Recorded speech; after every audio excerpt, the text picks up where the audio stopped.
নাহমাদুহু ওয়া নুসাল্লি আলা রাসূলিহিল কারীম আম্মা বা'দ। আব্দুল্লাহ ইবনে আব্বাস থেকে বর্ণিত একটি হাদিস, যে হাদিসটি সহিহ বুখারী, মুসলিম সহ আরো কয়েকটি কিতাবের মধ্যে উল্লেখ করেন।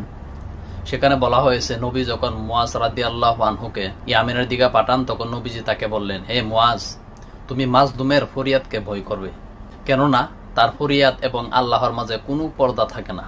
অর্থাৎ মাজলুমে যা দোয়া করে আল্লাহ রাব্বুল আলামিন তাই কবুল করেন।